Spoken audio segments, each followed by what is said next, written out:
and we are live with the podcast On the Brink, and we are it's podcast number 6 actually, and we are downtown Prince George, Prince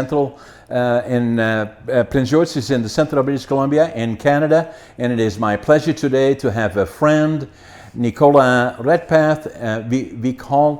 If I called you Red, that's kind of a popular name for you.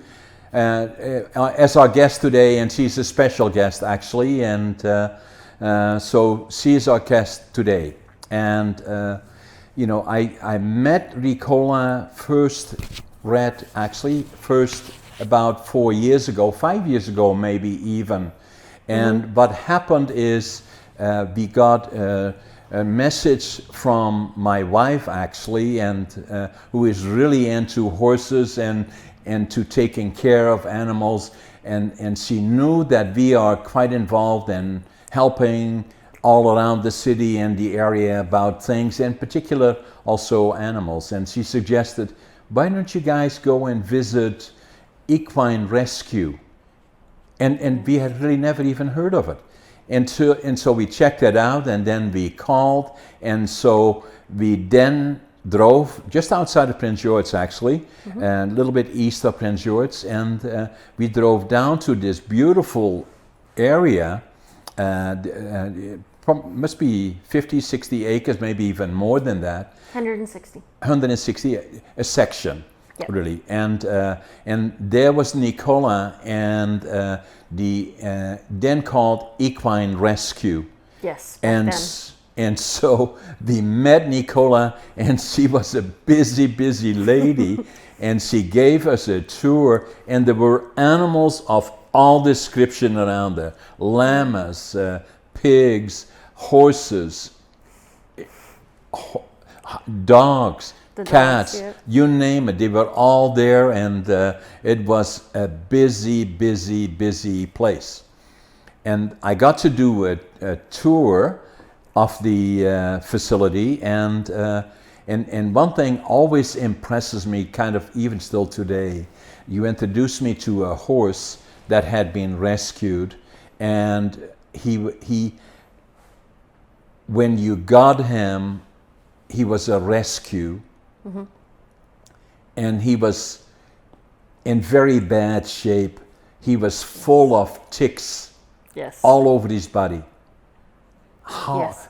1,000 of them, or God only knows, man. Well, we picked off, between myself and the vet, we picked off over 300 from him, so to the point that he had anemia from that. So it was a day-to-day whether he was going to make it or not. Yeah, and so he barely made it. He made it, and yeah. Then what happened from there on in? You brought him back to... Yep, brought him back to health and made him handleable, so he was safe. And there's actually on our website, there's a little piece of him galloping up the field, which was great. It was just when we were getting our new website going, and they had brought in the drone, and there's a little caption of a lot of those horses from that particular rescue, and they're galloping up the field, and he's a Palomino, so he stands out, and it's amazing just the difference between what you saw to what was galloping up the field. And they called him Tick.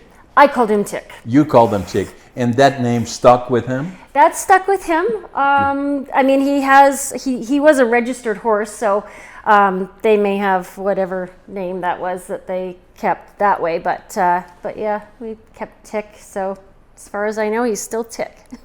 So, and that sold me, So, and we looked at the site, and you showed us all the animals and all the dogs and all the other things. So tell us a little bit about the when did this all start, and obviously you have a passion for animals, and that's obvious, but tell us a little bit more about how this all started.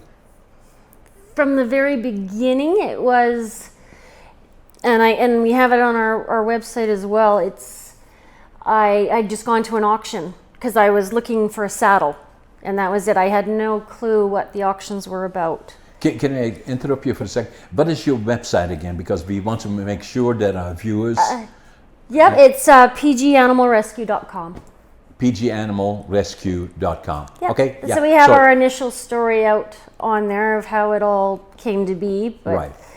But yeah, it wasn't intentional. It wasn't like I had this plan of I was going to start a rescue. Was it coincidental then? You went to an auction, you started selling? Yeah, and then I learned what happens to these horses, right? You kind of know that, there's a meat, the horses can go for meat, but I didn't really understand how that process worked. And when I went to the auction... Tell us how it works.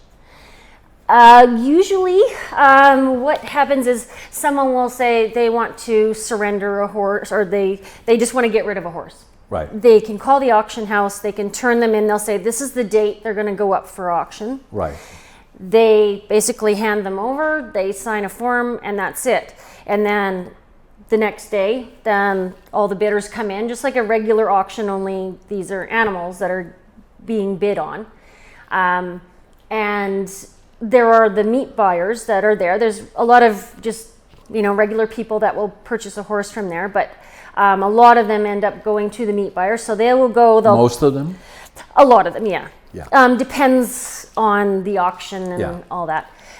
They will bid on them. They'll get a number of the horses, and then they'll go off to a feedlot. And then in that case, some of the meat buyers will turn the horse around and resell it, or they will end up going in a large shipment off to the feedlot. They'll get fattened up, and then they'll be shipped off for meat.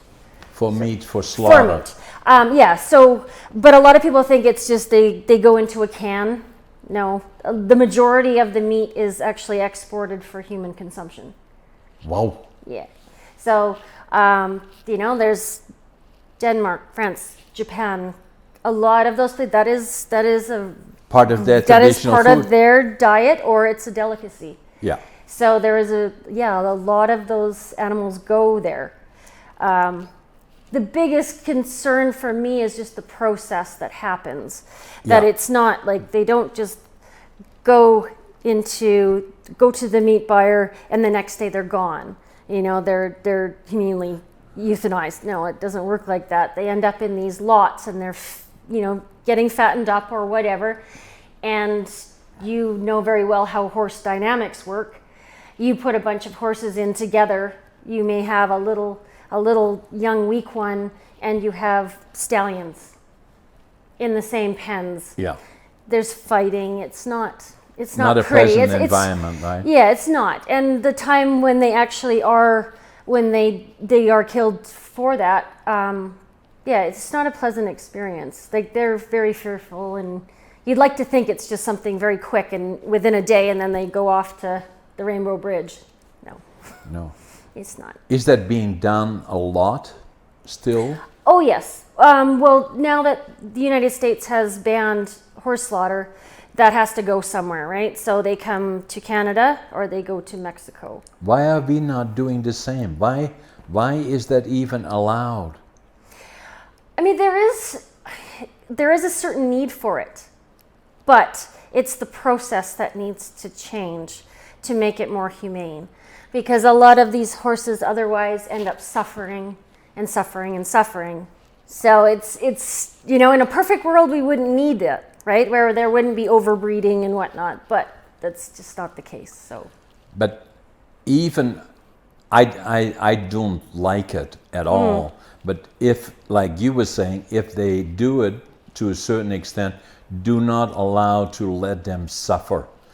So that I believe I resent that, really. And horses are different than cattle, right? Yeah. They're very in tune with everything. They're a prey animal. They panic, and so those last few days are not a pleasant thing for them. No. So it's very panicky and it's not good. So now you discovered this. Now you went down to the auction. What happened then?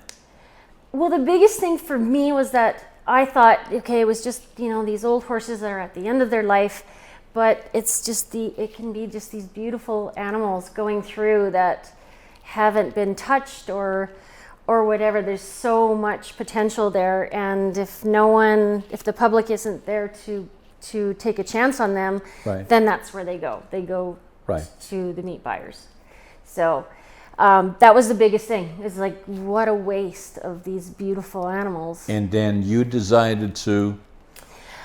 I started with one, and then after that I went to the next one because I couldn't get them out of my head. I was just and then went back, and then it was 2, and then the next auction it was 5, and then it just got to the point where I was just cramming as many as I could into my trailer and getting them home, and just doing the basics, just looking after their basic needs and putting some training on them and getting them homes. And they Did didn't you need to already go. have the location then, the 160 acres? No, Or did no. that come later? No, the original one we were out west of town, so that If was you out. talk are you talking your That partner? that was my ex-husband. Okay. So yeah, we started that way. He was not a horse person.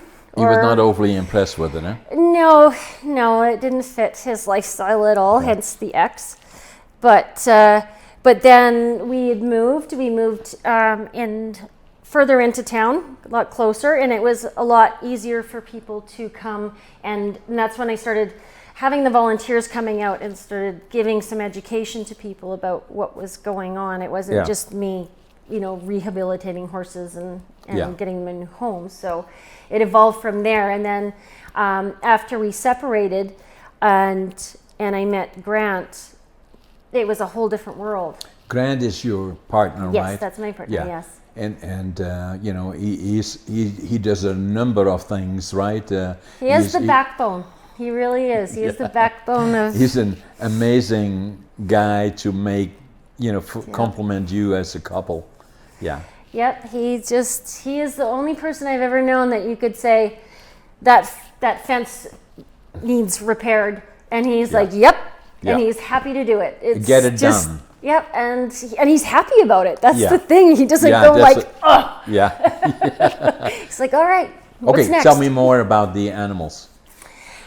So now you had the place, you moved into town closer. Is that on the current location, or is the... Yeah, after we were only in the Beaverly place for not even 3 years. Right. And then we weren't even really looking for another place, but it was my stepson had mentioned about, he was online and he was looking and he's like, we should go look at that. And of course, Pineview is my home area. I grew up there. Yeah. So okay, well, we weren't looking for another place, but went there, and of course it was a place that I grew up seeing and always adored this place. And I thought, wow, this could be a game changer for the rescues, able to expand so much. Yeah. So, and when we went, it was ridiculous. I was like a realtor's dream. Yeah. Because I was running around in the barn like crazy, so excited. And then I turned around to Grant and I'm like, don't tell her how much I love it.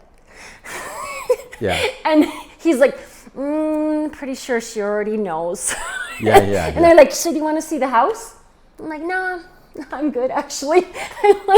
The barn, it was just, that's all I cared about. Perfect. So then that's when we were able to expand, because I get a lot of requests for other animals, but I didn't want to take on dogs and cats unless it had a good, the way I wanted to run it. And I didn't want a bunch of animals in cages. No. I wanted to do it my own way and have them how I think that they function better, being out with me all day long. We function as a pack. And I mean, it's a process to get them to that point, but at the end of the day, those animals are out with me and they are learning to be proper dogs. Yeah. They're learning manners. And they're tired at the end of the day, and they're so happy. And then a lot of times they are adopted by others, right? Oh yes. Yeah. Oh yeah. We're not a sanctuary. We definitely adopt them out. Yeah. Grant and I have an agreement. We have one has to die before it's replaced. Yeah. And you have to do that. You have to have a limit. Yeah. As a rescuer, otherwise you end up as a hoarder. Yeah. and then you can't afford to help anyone, right? No, exactly. So and Grandma's been very good too, because I lead with my heart all the time. Yeah. And he's been very good of grounding me and going, okay, we have to be smart about a lot of this stuff. We have to think financially and take on what we can take on and do quality work. Yeah. Right? I don't want to be a warehouse. Now, I have some personal experience with this because I was looking for, unfortunately, one of our dogs, passed away, and I was looking for a little dog similar to the one that we had, a Westie or so, and I talked to you about it and to Grant, and then you called and you say, we may have a small one here that you may like. So I saw a picture of it and I just thought, that is nice. So I came down and my God, that sweetie one, Zachary, and I was able to adopt him, and so and it is a sweetheart. I cannot tell. I know you know it because it kind of broke your heart a little bit too to say goodbye.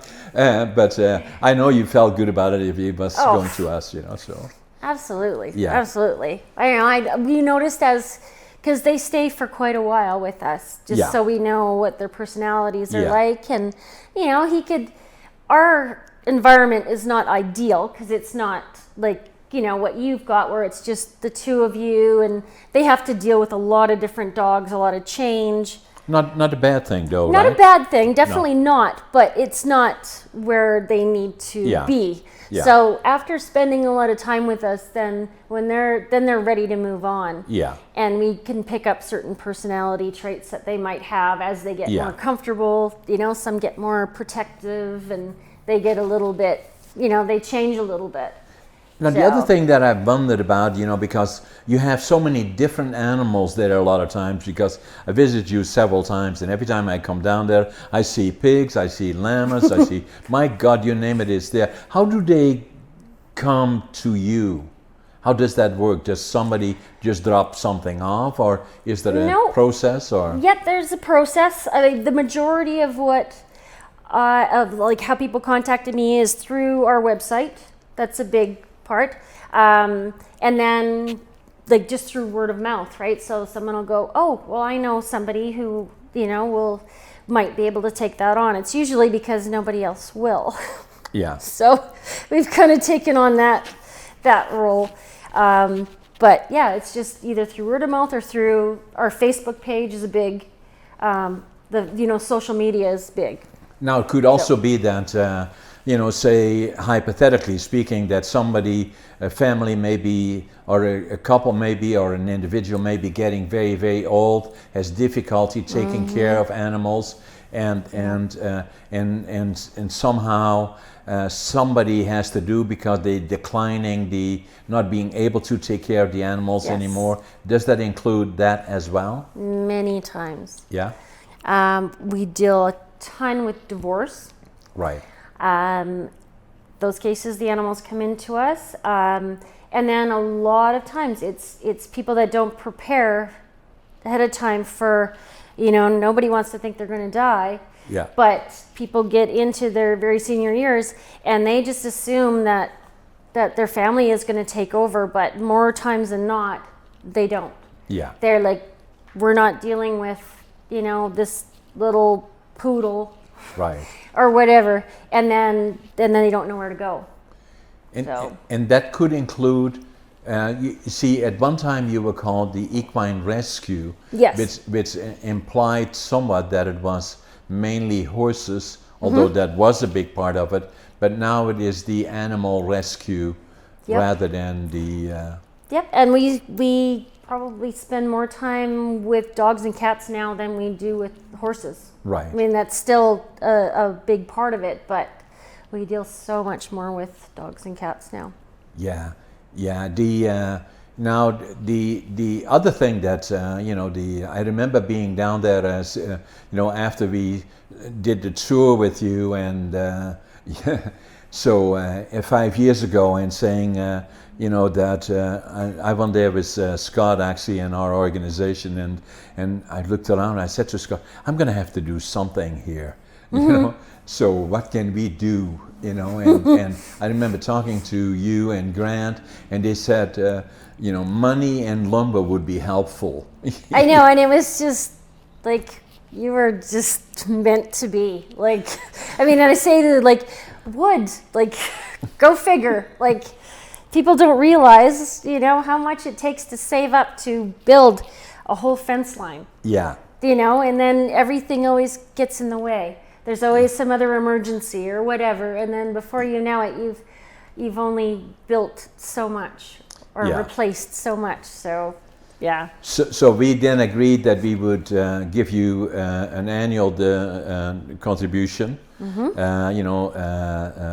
lumber, $50,000 over the 5-year term, $5,000 in lumber and $5,000 in cash, and that all started 5 years ago. Yeah, I know. I can't believe it's already been 5 years. It's just and then a lot of times, and I must give credit to Sharon, my wife, because she said, you have to go down and look, and we said, okay. Listen to your wife. Yeah, and and so right. we did, and but I had no idea, and so it obviously was great, So then, now the other part about your partner, is that, he's a get the job done kind of an individual, and Absolutely. So he then, over the time, started rebuilding a lot of the fences and a lot of the buildings. Yes. And you guys are busy, but everything has kind of changed. Well, I mean, and we've never slowed down, but the other part is that we work other jobs, right? To keep everything running, to keep our heads above water. Right. So it's juggling all that. Yeah, so now Grant works as a job and as a guard in the city jail as well. So he has a full-time job, and then the two of you together, have busy lives. Yes, and I'm a bailiff as well, so that takes us out of town occasionally, and that just adds to it. But you have to be financially secure. Yeah. Somewhat to take on something like this, because there's a lot of rescues that have tried to start up, and either they think that it's a money-making venture, or, that's their own thing, or I'm not sure what their illusions are, but they always start with good intentions, but over the years there have not been many that have actually succeeded and been like a legitimate, reputable rescue. So, and you're pretty much the only one in the region, right?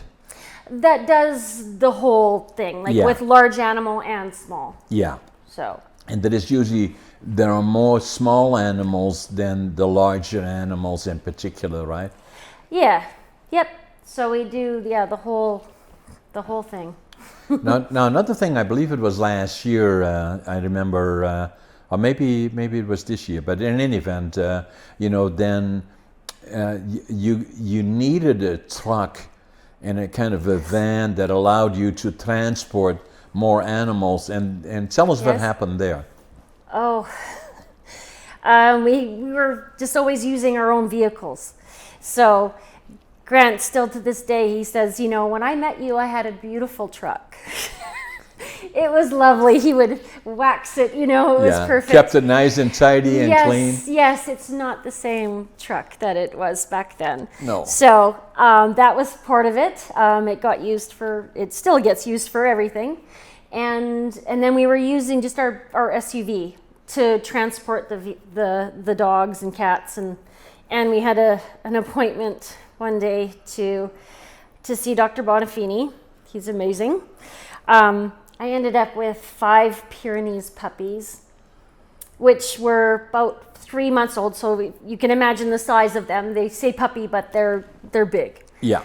And I got to the vet clinic, and some had pooped, some had vomited. Yeah, And all of that. it was a mess. It was a mess. And I'm like, okay, we've really got to do something because I can't just keep doing this. Like, Yeah. and our kids would have to deal with all the dog hair, and there'd be piles of dog food in the back, and they'd have to Yeah. squish in between the piles of dog food. Yeah. So we went, okay, we're going to start looking. And then the final straw was I had brought a Mastiff in, and her appointment was early in the morning, and it was really cold. So it was minus 25, and I had put her in the vehicle, started it up, and went to grab something out of the house, probably my purse or whatever. And I came back, and the seats, because they were hard, they were leather, but it was hard with the cold. And she was trying to like get comfortable, make a nest, and she destroyed the leather seats. Oh.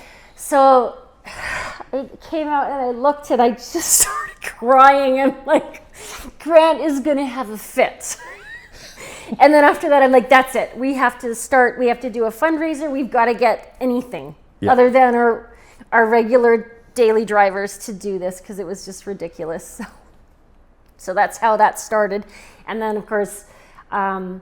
Sharma and her husband, Michael, they had been supporters of ours for a long time, and they just happened to start their venture with Farmhouse Catering. And that was part of their purchase, was the catering van. Yeah. But they didn't, they wanted to, purchase new, and they had it, and they knew we needed it, and it was at the perfect time.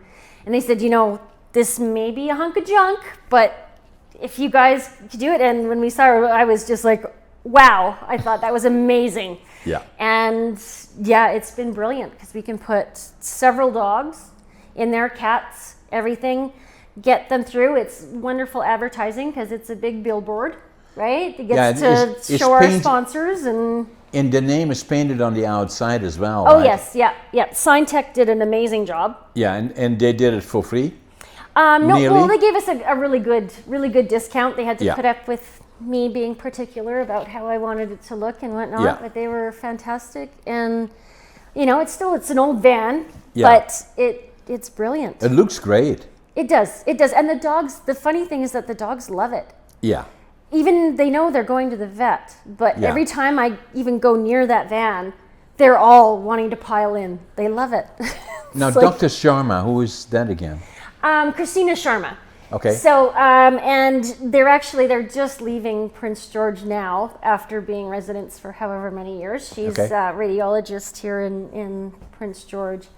And she was sort of the same thing. She had worked with some other rescue groups, and just kind of liked what we were about, or kind of grassroots, and that really struck a chord with her. And she came out like you did, and sort of saw, our controlled chaos, and and loved it. So then they just started doing, helping out with some fundraisers and stuff, and that's how that all got going. So they're amazing people. Now, fundraising is important, because there is a lot of money involved just to manage the operation as it is. And for those people that are watching us and feel like they can do something, what is the best way now, if some of our listeners would like to contribute, or otherwise become maybe a volunteer to help out?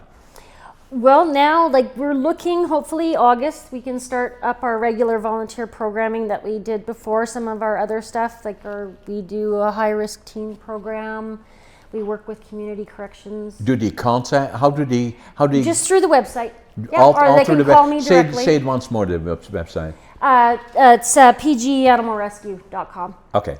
That's that, and or just calling me directly. So there's lots of different things that we are open to taking on, and our regular stuff, so that a lot of it's just getting people out and educating them about the basic care of horses and just animals in general, right? Showing them that this is the standard. People need to meet the standard. Yeah. Now, if I remember correctly, one of your daughters is helping you quite a bit too? Yes. Yeah? Yes. Tell us a little bit about that. Well, Kendra, She has, of course, just been an animal lover since the beginning. Yeah. Now she works at Bosley's, Yeah. so that was a great fit for her. That and she worked or volunteered at the vet clinic. So the love for animals comes naturally Yeah. for her, and she has a really good way. But Yeah. yeah, she is one child that is not afraid to get dirty. And How old is she? she's 16, just turned 16. Yeah. So yeah, she's pretty amazing. Pretty amazing kid. Now, the other one that you've talked about is, the veterinarians that have helped you and volunteering and being always there for you. We have an excellent group between our vets and our relationship with the SPCA. Yeah. That's been ongoing basically since I started the rescue. My first thing that I wanted to do was establish a relationship with the SPCA, so they knew that we were legitimate. Yeah. And they come out and they have to actually inspect your place and make Build sure credibility, right? Exactly. Yeah. Exactly. Yeah. Some of those constables have left over the years, but we Yeah. still have a really good relationship with them. So that was big. Which is a good organization too, right? So They're excellent, but they don't have a lot of the resources as far as large animal goes. Exactly. So we don't deal with the small animal part. Yeah. But we get calls, crazy times at night, and we pick up everything, and we can end up going and moving 150 pigs. Yeah. Or it could be 20 horses. Yeah. It's just every time I ask you, say how are things going, she say organized chaos. Yeah. That's It basically, is. It totally is. It's day to day, and of course I try to be a mom. Yeah. And I try to be, a partner for Grant, so Yeah. I'm not constantly working. That's Yeah. hard for him to drag me away from that. Yeah. And and trying to have a little bit of downtime where I can enjoy the horses that I have, because that's so important. If you work. But you're a rider too, right? And a I'm trainer. a rider, yes. You ride mainly English dressage or No. jumping? Well, I started initially doing jumping as a youngster. Now, it's just training the horses. I do a lot of mountain outback riding. Right. So that's one thing that I have to get you out.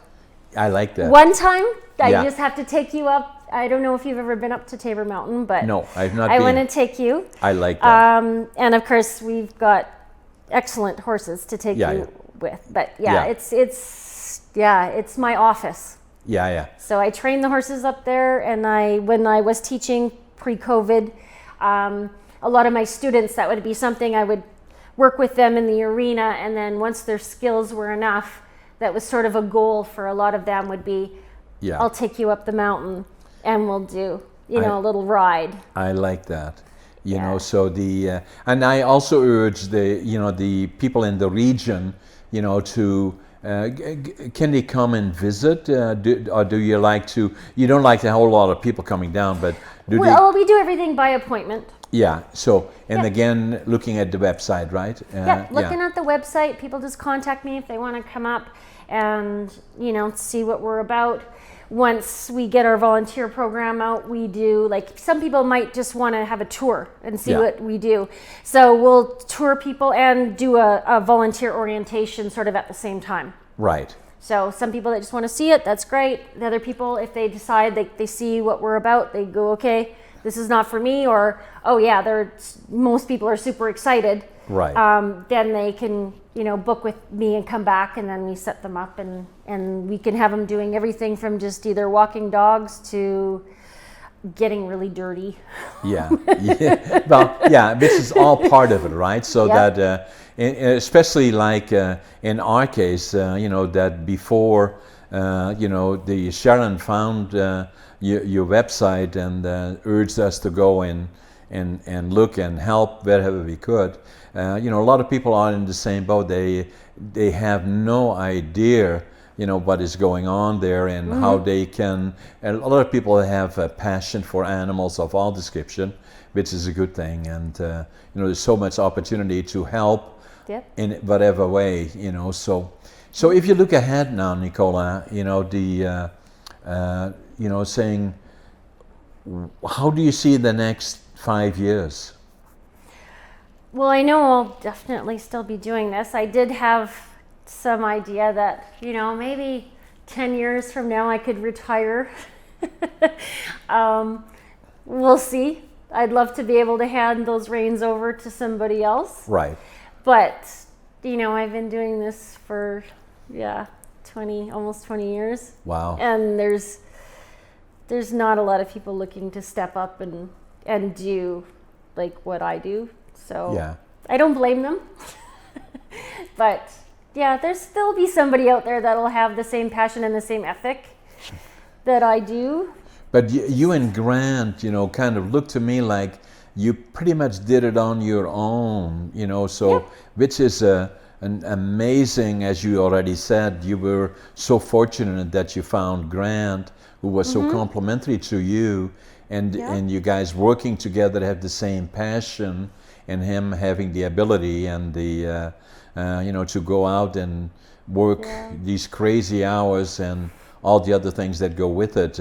It's a fairly unique couple, right? Yep. And he does. I mean, he wasn't necessarily brought up with, you know, the same way I was, but he loves the animals. I have so many, you know, he acts very tough sometimes, but I have so many pictures of him cuddling, sound asleep cuddling puppies or whatever, you know, like he's got that soft spot that a lot of people don't get to see. Yeah, yeah, and that's what it takes, right? So and then you know, your daughter has a passion for it as well, you know, and then she will not. She says she will not take over. No. I was hoping, but no. No. She looked after the place when we went to go on a vacation. Which is really all amazing. This young lady, you know, 16, you know, so she looked after the place for a week. And it just happened to be minus 30 the entire week. And she had to get up at 6 and do all the chores before going to school. And at the end, she was done. Like, she was like, Mom, because I had no idea what you do every day. Yeah. And because that was only for a week. Yeah. And she was. So your challenge is, as I see it, is that to find this preferably couple, or a couple of people that can kind of help you step up to the plate and saying, you know something, you know, that I'm not being active kind of an individual right now. They love animals and they would like to become part of it in some form or fashion. And, you know, looking forward, because this cannot be lost. No. But I mean, too eventually much. this is the business you want to be out of business, right? Yeah. So, but that's not going to happen. It's unfortunately probably not. So we'll just keep educating and hopefully, you know, like I don't see it in my near future of retiring, but you know, eventually, some days when you're really tired, you're like, oh, how many more years can I do this? Yeah, for sure. You know, so the another thing that we did today, this morning, I put into your account 5,000. Yes. That's because this is the anniversary, yes. Yeah, and so we put it into your account. And, you know, and the other thing, saying what we're going to do in the next 5 years. We'll do another 5,000 a year. Wow. Yeah. See, now this is where you make me cry, and then I said I'm not going to cry, and... I'll give you a hug, you know. I can't, like, get rid of my... You're the winner. Well, we must be doing something right, I guess. Thanks, Nicola. Thank you. Appreciate it.